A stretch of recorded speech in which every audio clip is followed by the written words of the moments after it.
तस्वीरें लेकर आइए जो 4 ट्रिगर के तौर पर काम करेंगे आज भारतीय बाजार के लिए। तो ग्लोबल संकेत थोड़े से ना न्यूट्रल साइड पर दिखाई देंगे। अमेरिका में कल हमने दिखा मिक्स्ड क्लोजिंग रही है वहां के बाजारों की। डाउ में 90 अंकों के आसपास की गिरावट रही। 4 सत्र की तेजी पर ब्रेक लगी है, लेकिन नेस्डेक में लगातार तीसरे सत्र में हमने तेजी देखी है। तो मिक्स्ड क्यूज वहां से हैं। वहां पर प्राइवेट पेरोल के नंबर आए हैं जो कि 2 साल में सबसे कम आए हैं। 37,000 का ही आंकड़ा है और 1,10,000 का अनुमान था। तो इकोनॉमी को लेकर थोड़ी सी चिंताएं हैं। ट्रंप ने कहा है जेरोम पावेल से कि नहीं आप दरें घटाइए। खैर वो तो काफी टाइम से कह रहे हैं। तो ये एक वहां पर संकेत वहां से आया है। गिफ्ट निफ्टी 24,700 के आसपास है। ज्यादा कुछ हम वहां पर चेंजेस देख नहीं रहे। हल्की सी बढ़त पर शुरुआत के संकेत हैं।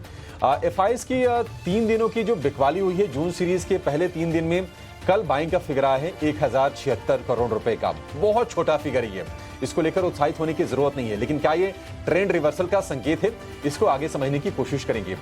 क्रूड हम देख रहे हैं कि $65 के नीचे आए हैं। एक रेंज में ही कच्चा तेल है और इसकी वजह यह है कि ओपेक प्लस देशों ने शनिवार की बैठक में फैसला लिया था कि वो आउटपुट को बढ़ाएंगे। तीसरे महीने में लगातार तीसरे महीने कच्चे तेल का उत्पादन बढ़ेगा। 4,11,000 बैरल प्रतिदिन पर सहमति बनी थी। कल आरबीआई की पॉलिसी है, सबकी नजरें रहेंगी और पॉलिसी से रिलेटेड जो भी कह सकते हैं कि सेगमेंट्स हैं, चाहे वो बैंक हो, एनबीएफसीज हो, रियल एस्टेट, ऑटो, और उसमें आप जोड़ लीजिए इंफ्रा को और कंजम्पशन को भी। इन स्टॉक्स पर आप नजर रख के जरूर चलिए। हालांकि हम देख रहे हैं कि स्टॉक चले, थोड़ी प्रॉफिट टेकिंग पहले ही आ गई है। 4.5% तो डिस्काउंटेड लग रहा है बाजार में पूरी तरह से। इस बीच ग्लैंड फार्मा को लेकर एक नेगेटिव खबर आई है। ग्लैंड फार्मा को झटका लगा है। उनकी एक सब्सिडरी है, 11 आपत्तियां जारी की गई हैं। तो ये शेयर फोकस में रहेगा। यहां पर हो सकता है कि गिरावट पर शुरुआत हो। और आरईसी फंड जुटाने जा रही है करीब 1.5 लाख करोड़ रुपए के आसपास का। तो आरईसी का जो शेयर है वो भी आज फोकस में रहने वाला है। तो स्टॉक स्पेसिफिक बाजार में अप्रोच बना रहेगा और ये 4 ट्रिगर आपके लिए आज काम आएंगे। लेकिन सबसे पहले जो पहली तस्वीर है उसकी बातचीत करते हैं। और मानसी ने अच्छी स्टडी की है ग्लोबल मार्केट की। मानसी बताइए क्या कुछ हुआ है ओवरनाइट ग्लोबली दुनिया भर के बाजारों में और किस तरह के जियोपॉलिटिकल संकेत सुबह सुबह हैं? बिल्कुल, गुड मॉर्निंग अभिषेक। सही कहा आपने। ग्लोबल मार्केट में इंडिसेस की बात करें, उसके अलावा जियोपॉलिटिकल कंसर्न्स और डोनाल्ड ट्रंप की तरफ से लगातार पलटवार ट्वीट्स का सिलसिला जो है वो चलता रहा है। लेकिन इस वक्त अगर विदेशी बाजार के संकेतों की बात करेंगे, गिफ्ट निफ्टी की तरफ से फ्लैट इंडिकेशंस नजर आ रहे हैं। यूएस के मार्केट्स में कल 4 दिनों की तेजी जो है वो थमती देखने को मिली और एशियाई बाजार की भी हम कह सकते हैं मिलीजुली शुरुआत ही नजर आई है। कल कुछ आंकड़े आए economic indicative action US markets में और वो एक्शन जो थे वो कंसर्न्स वाले थे। सबसे पहले अमेरिकी बाजार जो है उस यूएस एडीपी रोजगार के आंकड़े आते हुए देखने को मिले और यूएस एडीपी रोजगार के आंकड़े जो थे वो कमजोर थे। ये कमजोर आंकड़ों का एक इम्पैक्ट कह सकते हैं इकोनॉमी पर, खासतौर से अगर आप देखें प्राइवेट सेक्टर हायरिंग के आंकड़े। अब ये भी कहा जा रहा है, एक्सपर्ट्स का ये भी मानना है कि यूएस जॉब्स डेटा जो कि कल आएंगे उस पर ध्यान देना चाहिए क्योंकि उससे पूरी तरह से तस्वीर साफ होती हुई दिखेगी। ये आंकड़े जो हैं वो सिर्फ डेटा पॉइंट्स है और इस पर इतना भरोसा नहीं करना चाहिए। लेकिन आपको ये बता दें कि 2 साल के निचले स्तर पर प्राइवेट जॉब हायरिंग डेटा जो है वो आते हुए दिखे हैं और ट्रेड पॉलिसी की अनिश्चितताओं से यूएस इकोनॉमी पर असर हो रहा है, ये मानना है जानकारों का। और बटी हुए कह सकते हैं सेंटिमेंट्स हैं ट्रेड पॉलिसी को लेकर क्योंकि ढेर सारे अनसर्टेनिटीज हैं और इसमें बाजार और साथ ही जानकार लगातार ये कह रहे हैं कि सारे के सारे डिसीजंस जो ट्रंप एडमिनिस्ट्रेशन ले रहे हैं उसका एक इम्पैक्ट इकोनॉमी पर पड़ता हुआ दिखेगा, जो कि इस वक्त नजर भी आ रहा है। हालांकि कल जो आने वाले डेटा पॉइंट्स उस पर खासतौर से हमें नजर रखनी होगी। अच्छा, इसके अलावा यूएस के सर्विस पीएमआई के डेटा भी आते हुए दिखे, ये डेटा भी कमजोर थे और ये दोनों डेटा जो कि कमजोर आए उसके बाद डोनाल्ड ट्रंप एक्शन में आ गए थे। ट्रूथ सोशल जो कि सोशल हैंडल है उनका, उस पर उन्होंने पावेल पर एक कह सकते हैं कि वार करने की कोशिश की और सीधे तौर पर एडीपी नंबर्स आ चुके हैं। ये बयान देते हुए उन्होंने कहा कि it's too late, Powell must now lower the rate, he is unbelievable, ये उनका कहना। तो डोनाल्ड ट्रंप की तरफ से ये बयान आता हुआ दिखा और उन्होंने ये भी कहा कि यूरोप ने 9 बार लोअर रेट्स किए हैं और ब्याज दरों में इस वक्त अब पावेल को भी कुछ ना कुछ देखना चाहिए। सो क्लियरली एक के बाद एक ये सारे के सारे डेटा पॉइंट्स आते हुए दिखे और इस pointed data points economic indicative action के बाद डोनाल्ड ट्रंप की तरफ से भी एक बयान आना था जो कि आता हुआ दिखा। लेकिन इम्पैक्ट जो है अमेरिकी बाजार की अगर बात करें, मिली जुली चाल ओवरऑल कही जाएगी। डाउ में 4 दिनों की तेजी जो थी वो थमती हुई कल के सत्र में देखने को मिली। दिन की ऊंचाई से ऑलमोस्ट 225 अंकों की गिरावट नजर आई। वहीं नैस्डैक में तीसरे सत्र में तेजी है। ऑफकोर्स वहां पर टेक्नोलॉजी, हैवी काउंटर्स, एनविडिया, ये तमाम से काफी हद तक सपोर्ट मिल रहा है, जिसके चलते नैस्डैक और S&P 500 में हम देख रहे हैं अच्छा खासा एक्शन। एटलीस्ट अगर कंपेरिजन करेंगे तो डाउ के मुकाबले तो ये दोनों इंडिसेस हैं जो कि इस वक्त प्रदर्शन ठीक ठाक कर रहे हैं। हालांकि कल करीब 92 अंकों की, इनफैक्ट 100 अंकों की कमजोरी के साथ डाउ में तो बिकवाली का दबाव, और ऊंचाई से अगर देखेंगे 225-250 अंकों की बिकवाली डाउ जोन्स में देखने को मिली।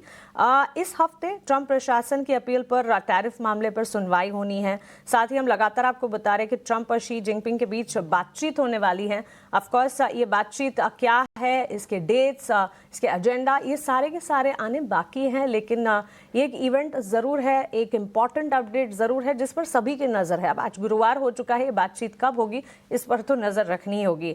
लेकिन साथ साथ अमेरिकी आर्थिक आंकड़ों की अगर बात करें, एक तो साप्ताहिक बेरोजगारी के आंकड़े आ जाने वाले हैं, इसके अलावा मई के जॉब रिपोर्ट्स आने वाले हैं।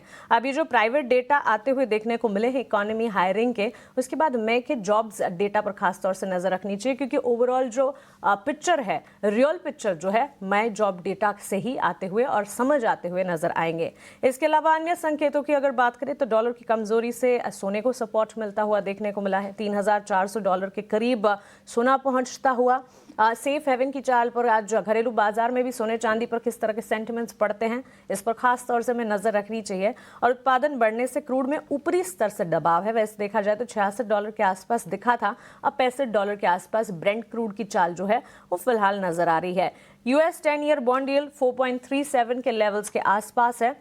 डॉलर इंडेक्स 98-99 लेवल्स के आसपास है। और एशियाई बाजार में at this present point Japan के निक्केई में हल्की सी गिरावट के साथ कामकाज होता हुआ दिखा। संकेत मिल रहे थे हैंगसेंग के लिए सुबह सुबह ही कि अच्छी ओपनिंग होगी, वही होती हुई दिखी, करीब 200 अंकों की मजबूती। और हैंगसेंग काफी हद तक इम्पैक्ट करता है भारतीय बाजार को, तो उम्मीद ये लगाकर चल सकते हैं कि हांगकांग के बाजारों की अच्छी शुरुआत का एक इवेंचुअल इम्पैक्ट भारतीय बाजार पर पड़ता दिखे। और चीन में मामूली तेजी, कोरिया में लगातार दूसरे दिन उछाल है। सो ऑल इन ऑल मिले जुले संकेत ही हम कहेंगे विदेशी बाजार से, क्योंकि ढेर सारे जियोपॉलिटिकल कंसर्न्स हैं, ढेर सारे ट्रिगर्स हैं जिस पर नजर रखनी है। ट्रंप और पुतिन के बीच जो बातचीत हुई है ये भी फोकस रेडार पर अभी थोड़ी देर पहले ही आप कह रहे थे। और साथ ही FIS DIS का एक्शन, कच्चे तेल की चाल, सोने चांदी का एक्शन, ये सारी चीजें हैं जो कि वॉच आउट करनी होगी। मिले जुले संकेत इस सुबह विदेशी बाजार से। लेकिन विदेशी बाजार के साथ साथ भारतीय बाजार के लिए आज सुबह संकेत कैसे मिल रहे हैं, और ये संकेतों की शुरुआत जो है FIS DIS के एक्शन से हो जाती है। कई सेशन से FIS की तरफ से हम देख रहे थे, एटलीस्ट 2 से 3 सेशन से तो बिकवाली के डेटा आ रहे थे। और कल के डेटा हमने देखा करीब 1076 करोड़ की खरीदारी FIS की तरफ से होती हुई दिखी। 3 सेशन की बिकवाली के बाद FIS अब खरीदारी का आंकड़ा कल दिखा रहे हैं। टू अर्ली टू से कि FIS वापस खरीदारी के आंकड़े दिखाएंगे, क्योंकि लगातार खरीदारी बिकवाली का ट्रेंड जो है इस वक्त तो जारी है। लेकिन DIS का सपोर्ट अब भी बरकरार, FIS से भी बेहतर खरीदारी के आंकड़े DIS की तरफ से लगातार 29 मई से लेकर 4 जून तक। अभिषेक, अच्छे आंकड़े DIS तो सपोर्ट कर रहे हैं, FIS की खरीदारी अब देखने को मिली है। Mansi, good morning. देखिए बिल्कुल कल ये आंकड़ा आया 1000 करोड़ का, बहुत ही छोटा है ये। 1000 करोड़ नहीं, 10,000 करोड़ जब आए तो थोड़ा सा सेंटिमेंट यहाँ से इंप्रूव होता हुआ दिखे। और 1000 करोड़ देखिए कैश में इन्होंने खरीदा है, 1076 करोड़ रुपए के आसपास की बाइंग हुई है। लेकिन अगर आप स्टॉक फ्यूचर्स में देखिए तो 517 करोड़ रुपए की सेलिंग भी है, तो नेट कितना हो गया, 500 करोड़ रुपए के आसपास का हो गया। और कल बहुत सारी ब्लॉक डील भी थी बाजार में, तो ये आंकड़े अपने काम के ज़्यादा हैं नहीं। हाँ, DIIs ने 12वें सत्र में खरीदारी की है और कल 2,500 करोड़ रुपए की ठीक ठाक एक बाइंग हुई है। और ये DIIs के सपोर्ट के चलते ही हम देख रहे हैं कि बाजार अगर नीचे नहीं जा रहा है, नीचे से बार बार अगर बाउंस बैक कर रहा है ना, तो घरेलू फंड्स के सपोर्ट की बदौलत है। करीब 1.5 महीने हो गए, मैं डेटा चेक कर रहा था, 21 अप्रैल से अब तक करीब 1.5 महीने के आसपास से समय है, 24,000 से 25,000 की रेंज में निफ्टी कारोबार कर रहा है। तो एफआईज बाजार को चलने नहीं दे रहे हैं, डीआईज गिरने नहीं दे रहे हैं और ये बाजार की स्थिति बनी हुई है। अब फ्रेश ट्रिगर्स का इंतजार है, वो फ्रेश ट्रिगर देखते हैं कि क्या आरबीआई थ्रस्ट देगा इकोनॉमी को, ये देखने वाली चीज होगी। लेकिन कल के अगर हम सत्र की बात करें तो कल भी एक रेंज बाउंड ही कारोबार हमने होता हुआ देखा था। निफ्टी के लिए बहुमुश्किल 110 अंकों के आसपास की रेंज थी और दोनों के दोनों इंडेक्स 77 पॉइंट ऊपर जाकर बंद हुए हैं। तो 3 दिन की जो कमजोरी है निफ्टी में थमी तो है, लेकिन क्या रेंज से बाजार निकलेगा ये देखने वाली चीज है। मुझे लगता नहीं कि जब तक 25,000 के ऊपर जाकर डिसाइसिवली बाजार टिकता नहीं है तब तक कोई मूव आएगा। कल के सत्र में अगर हम देखेंगे, अगर मानसी और शरद, तो एक चीज ये रही कि जो सेगमेंट्स ऐसा लग रहा था कि नहीं पॉलिसी के इंपैक्ट के चलते चलेंगे, तो कल थोड़ा सा पॉज देते हुए दिखे। कल बैंकिंग शेयर भी थोड़े से ठंडे हुए, सरकारी बैंकों में हम तूफानी तेजी देख रहे थे, वो भी थोड़े से नीचे आए। कल के सत्र में अब जो पुरानी थीम थी रेलवे, डिफेंस, पावर, पीएसयू, कल ये एक्टिव जरूर दिखाई दे रही थी। एक चीज और है, निफ्टी बैंक के ना चलने के पीछे जो मुझे लग रहा है वो ये कि देखिए डाइवर्जन साफ साफ दिख रहा है। एचडीएफसी बैंक की चाल अलग है, आईसीसी बैंक की चाल अलग है। एचडीएफसी बैंक कल दिन डे हाई के आसपास जाके बंद हुआ है, आईसीसी बैंक की बात करें तो आधे % के आसपास की नरमी रही, तो फिर चलेगा कैसे, ये सवाल है। तो मामला ये है कि एफआईज की बाइंग आ गई है, लेकिन जब तक फुल फोर्स से बाइंग नहीं आएगी तब तक शायद एक रेंज में बाजार आपको फंसा हुआ दिखाई देगा। ट्रिगर्स आने वाले हैं, ट्रिगर्स घरेलू ट्रिगर भी हैं, ट्रिगर विदेशों से भी हैं। डोनाल्ड ट्रंप लगातार कुछ न कुछ करते हुए दिखाई दे रहे हैं। देखते हैं शी जिनपिंग के साथ बातचीत होती है तो क्या बातचीत होती है, कितनी कंस्ट्रक्टिव बात होती है। हालांकि वो चीन के पक्ष में होगी या फिर अमेरिका के पक्ष में होगी, मतलब आपके लिए सेंटिमेंट के तौर पर एक बूस्टर हो सकता है, अदरवाइज कोई बहुत ज्यादा वहां से आपके लिए पॉजिटिव निकल के नहीं आएगा। हमारा तो ऑलरेडी मैक्रोज वगैरह ठीक ठाक है। ले दे की बात आ जाती है वही कि एफआईज का पार्टिसिपेशन आएगा कब, ये थोड़ा आउटफ्लो हम देख रहे हैं एफआईज की तरफ से। अब 3 सत्र की लगातार बिकवाली हुई है जून सीरीज के पहले दिन में, और उसके बाद छोटी सी खरीद, ठीक है, ये बाइंग आई है। अगर ये सस्टेन होती है तब जाके कॉन्फिडेंस को ऐड करेगी, अदरवाइज आज तो हम ये कह सकते हैं कि नहीं, एफआईज से भी थोड़े से न्यूट्रल साइड के ही संकेत हैं। आप अगर देखेंगे तो इंडेक्स ऑप्शंस में 18,900 करोड़ रुपए के आसपास की कल सेलिंग हुई है, और स्टॉक ऑप्शंस की बात करें तो वहां पर भी 4,500 करोड़ रुपए के आसपास की सेलिंग है। तो ये कैश में एक छोटा सा आंकड़ा दिख रहा है, लेकिन बहुत ज्यादा भारतीय बाजार को सपोर्ट करने के ये काम आएगा नहीं। 3 दिन के सेलिंग के बाद एफआईज की वापसी ज़रूर हुई है, लेकिन इंटरेस्टिंगली निफ्टी ने भी जो है अपनी 3 दिन के लूजिंग सेशन को जो है आप कह सकते हैं स्नैप किया है, और ब्रॉडर इंडेसेस यहाँ पे सपोर्ट बहुत स्ट्रांग आपको देखने मिला है। मिड कैप ले लीजिए, स्मॉल कैप ले लीजिए, यहाँ पे आपको एक अच्छी मोमेंटम आ रही है। विक्स भी जो है कह सकते हैं टुवर्ड्स लोअर लेवल से। ग्लोबल क्यूज तो ऑफकोर्स मानसी ने भी कहा कि अभी भी मिक्स्ड या वीक हैं, इसलिए गिफ्ट निफ्टी इम्प्लाइड भी आप देखिए तो स्टार्ट हो रहा है तो फ्लैटिश या थोड़ा सा जो है पॉजिटिव बायस पे। लेकिन अभिषेक, निफ्टी का क्या सेटअप लग रहा है? आज वीकली एक्सपायरी भी है, और ऑफ कोर्स कल भी देखें तो वॉलेटिलिटी रहेगी, आरबीआई एमपीसीए खास करके निफ्टी बैंक पे नज़र रहेगा, लेकिन निफ्टी और निफ्टी बैंक दोनों के सेटअप्स क्या लग रहे हैं वो बताएं, उसके इंपॉर्टेंट लेवल्स क्या रहेंगे? शरद, लगता है कि जब तक पॉलिसी गुजर नहीं जाती है तब तक ना रेंज में ही रहेंगे, चाहे निफ्टी की बात कर ले और चाहे निफ्टी बैंक की बात कर लें। और निफ्टी को जो दिशा देने का काम करेगा निफ्टी बैंक ही करेगा, क्योंकि ट्रिगर उसके लिए मजबूत आएगा। वैसे तो अगर रेट कट आता है अगर तो पूरी इकोनॉमी के लिए अच्छा होता है, लेकिन जो पहले जो फ्रंटलाइन जो स्टॉक्स हैं जो डायरेक्टली इंपैक्टेड होते हैं पहले उन पर असर आएगा, और वो फिर निफ्टी को भी पुश करने का काम करेंगे। तो मुझे लगता नहीं कि आज कोई बहुत कोई हैपनिंग डे रहने वाला है। हाँ, आज चूंकि एक्सपायरी है वीकली, थोड़ी सी वॉलिटिलिटी रहेगी, हो सकता है कि थोड़ी सी शॉर्ट कवरिंग का सहारा आपको मिलता हुआ दिखाई दे, उस पर नजर रहेगी। अदरवाइज एक रेंज का ही बाजार मुझे लग रहा है कि आज के सत्र में रहेगा।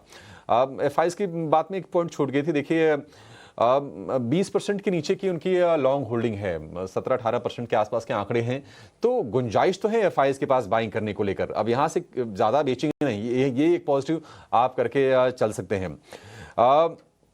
4.5% रेट कट की उम्मीद है शरद, देखते हैं 4.5% अगर आया तो शायद उतना बाजार उत्साहित नहीं होगा, 0.5% आएगा तो जाके उत्साहित होगा। और बाजार के रेंज में रहने के पीछे एक वजह यह भी रही है कि आपने हाल फिलहाल हमने कितनी सारी ब्लॉक डील्स देखी हैं, मतलब ब्लॉक डील की झड़ी लग गई है। अगर मैं लास्ट मंथ की बात करूं, मई में करीब करीब 90,000 करोड़ रुपए से ज्यादा की ब्लॉक डील हुई है और ये ट्रेंड कंटिन्यू हो रहा है।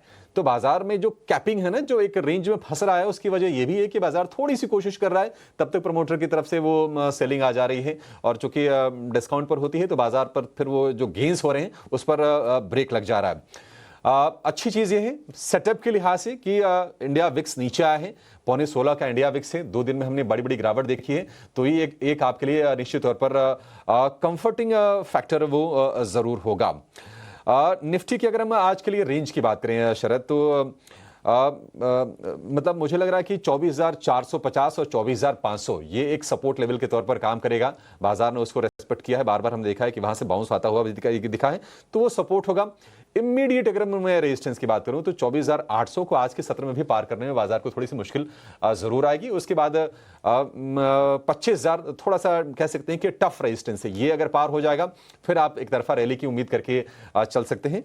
तो निफ्टी की रेंज जो है ना वो कह सकते हैं कि 24,400 से लेकर आप मान लीजिए मोटा मोटी 24,900 या 25,000 की, ये 600 650 पॉइंट की ये रेंज दिख रही है।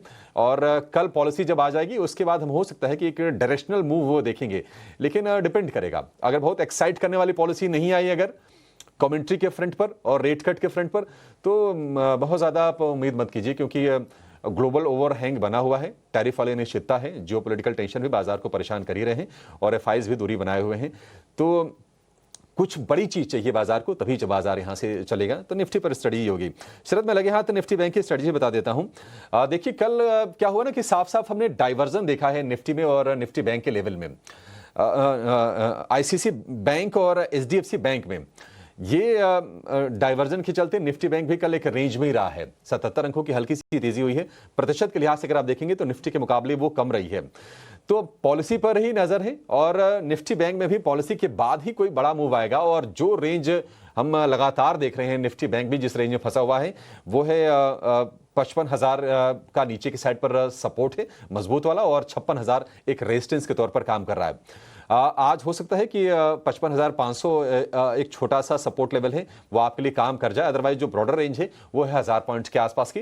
56,000 निकलने के बाद 56,100-200 जब क्रॉस कर ले उसके बाद अगर टिक जाए तो आप बड़ी तेजी की उम्मीद करेंगे। अदरवाइज तो आज निफ्टी बैंक भी रेंज में दिख रहा है। हाँ, ये जरूर है कि दोनों के दोनों इंडेक्स के लिए बाय ऑन डिप्स के मौके जरूर बन सकते हैं। अगर आप निफ्टी में अगर आपको 24,500 550 की रेंज में अगर निफ्टी अगर मिलता है तो मुझे लगता है कि खरीद का मौका बनेगा, लेकिन थोड़ी ना सावधानी के साथ ट्रेड करना है, क्योंकि बाजार मतलब ना एक तरफा चाल दिखा नहीं रहा है, काफी ज्यादा वोलेटाइल है। तो जो भी कुछ करना है बहुत सोच समझ के अपना ट्रेड लेना है।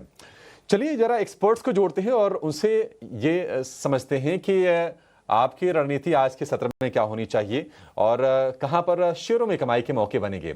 मार्केट एनालिस्ट शरण लिलाने हमारे साथ जुड़ गए हैं। शरण, बहुत शुक्रिया आपका समय देने के लिए। स्वागत है आपके 18 आवर्स संदेश पर। आपकी क्या रीडिंग है शरण मार्केट को लेकर, और क्या आप लेवल सुझाएंगे निफ्टी के लिए, निफ्टी बैंक के लिए? गुड मॉर्निंग अभिषेक। तो निफ्टी को लेते हुए पहले 24,500 का एकदम इमीडिएट सपोर्ट बन गया है। पिछले 3 दिनों से निफ्टी ने ब्रेक करने को ट्राई किया, मगर जब 24,500 आता है एक फास्ट आप अप मूव देख सकते हैं। अभी क्लियर हो गया है, मार्केट एक ट्रिगर के लिए वेट कर रहा है, जो आप सभी को मालूम है वो कल आने वाला है। अभी आरबीआई 25 बेस पॉइंट कट करता है क्या 50 बेस पॉइंट करता है, तो वो कल 10 बजे के बाद ही पता चलेगा। मगर ओवरऑल अभी मार्केट कंसोलिडेट करेगा निफ्टी।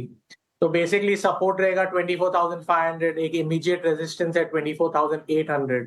24,800 के ऊपर ही आप निफ्टी में कुछ आप मूव देख सकते हैं, वरना या ही कंसोलिडेट करेगा ओवर द नेक्स्ट 1 वीक। और बैंक निफ्टी की बात करें, वो भी एकदम रेंज बाउंड हो गया है, अपर एंड में है, मगर बैंक निफ्टी अपर एंड में रेंज बाउंड है, बाकी निफ्टी लोअर एंड में रेंज बाउंड है। तो बैंक निफ्टी ज्यादा करके निफ्टी से बेटर परफॉर्म कर रहा है। 20 मई से आप देखें तो आउट परफॉर्म ही कर रहा है। अगर आगे चल के भी एक ब्रेकआउट आएगा तो मुझे लग रहा है बैंक निफ्टी में पहले आएगा, निफ्टी में बाद में आएगा। तो ओवरऑल बैंक निफ्टी पॉजिटिव है। बैंक निफ्टी की तो बात करें तो 55,500 का इमीडिएट सपोर्ट आ गया है, और 56,000 का एक इमीडिएट रेजिस्टेंस है। तो बैंक निफ्टी भी ये 500 पॉइंट के रेंज में ही ट्रेड करता हुआ दिखाई देगा आपको आज। मैक्सिमम टू मैक्सिमम आपका एंड ऑफ द डे में शायद से पॉलिसी को लेते कुछ पोजीशन बनते हुए दिखाई देगी। तो ये रेंज आप जरूर एकदम नोट कर दीजिए, 55,500 सपोर्ट एंड 56,000 रेजिस्टेंस।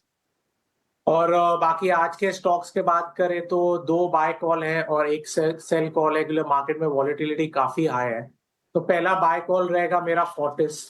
काफी लंबे समय के कंसोलिडेशन के बाद स्टॉक ने करीबन 3 बार अपने ये 738 के लेवल्स को टेस्ट किया है। तो मुझे लग रहा है आज या आने वाले हफ्ते में ये डेफिनेटली प्राइस एक्शन देख के, प्राइस एक्शन काफी स्ट्रॉन्ग है, तो ये स्टॉक शायद से अपर एंड में एक ब्रेकआउट देने के लिए तैयार हो गया है। तो आप फोर्टिस में बाय कीजिए 738 के लेवल्स पे। टारगेट रहेगा 760 एंड 780। ये मोर और लेस कंपनी का ऑल टाइम हाई भी होगा। आप स्टॉप लॉस बनाए 720 डेली क्लोजिंग बेसिस के लिए। सेकंड स्टॉक रहेगा IEX, इंडियन एनर्जी एक्सचेंज। काफी वॉलिटिलिटी के बावजूद अभिषेक ये स्टॉक ने अपने 20 डे मूविंग एवरेज को नहीं तोड़ा है। कल के डेट में काफी बड़ा वॉल्यूम और एक ब्लॉक डील भी देखा गया। डिस्पाइट दैट स्टॉक ने एक पॉजिटिव क्लोजिंग दी है, तो ओवरऑल टेक्निकली ये काफी पॉजिटिव लग रहा है। आप IEX में बाय कीजिए 202 के लेवल पे। पहला टारगेट रहेगा 207, सेकंड टारगेट रहेगा 212, स्टॉप लॉस रहेगा 197। और तीसरा मेरा स्टॉक रहेगा Wipro. Despite positive news, stock में एकदम नेगेटिव प्राइस एक्शन देखने को मिला है। ओवरऑल कल के तारीख में स्टॉक ने एक इन्वर्टेड हैमर बनाया है जो टेक्निकली वेरी नेगेटिव है।